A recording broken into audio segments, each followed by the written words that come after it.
ન્યૂઝમાં આપનું સ્વાગત છે। દાહોદમાં ભાજપના ઉમેદવાર જશવંતસિંહ ભાભોરે મતદાન કર્યું। દાહોદમાં ભાજપના ઉમેદવાર જશવંતસિંહ ભાભોરે મતદાન કર્યું। પોતાના પરિવાર સાથે આવી મતદાન કર્યું। જશવંતસિંહ ભાભોરના માતા પિતાએ પણ મતદાન કર્યું।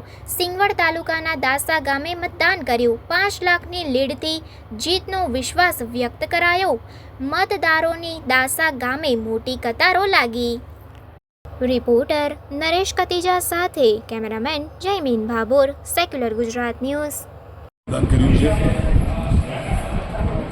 સમાચાર મળ્યા છે તે મુજબ આજે આખી દાહોદ લોકસભા ક્ષેત્રની અંદર ખૂબ લાંબી કતારો, મતદાર ભાઈ બહેનો ઉત્સાહ શ્રીમાન માનનીય મોદી સાહેબના કારણે દાહોદના વિકાસ, દાહોદ લોકસભા ક્ષેત્રના વિકાસ માટે માનનીય મોદી સાહેબે છેલ્લા 10 વર્ષમાં વિકાસના કામોની જે ભેટ આપી છે, ભારતના નકશામાં દાહોદ લોકસભા ક્ષેત્રને અંકિત કરવા માટે અને મોદી સાહેબનો હું આભાર વ્યક્ત કરું છું।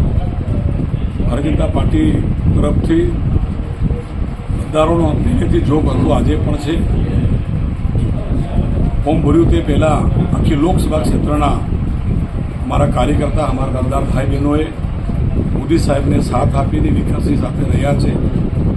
વિકસિત ભારતના સંકલ્પને પરિપૂર્ણ કરવા માટે અને મોદી સાહેબના આહવાનને પૂર્ણ કરવા માટે દાહોદ લોકસભા ક્ષેત્રમાં 100% વોટિંગ કરવા માટે મતદાર ભાઈ બહેનોને अपील करूँ छूँ।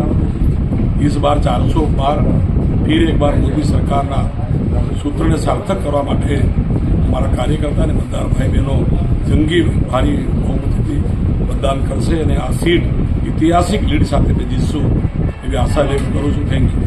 સમાચારોની અવનવી અપડેટ્સ માટે જોતા રહો સેક્યુલર ગુજરાત ન્યૂઝ। સાથે સેક્યુલર ગુજરાત ન્યૂઝ ચેનલને લાઇક, શેર અને સબસ્ક્રાઇબ કરો અને બેલ આઇકોન દબાવીને સમાચારોની ઝડપી માહિતી મેળવો।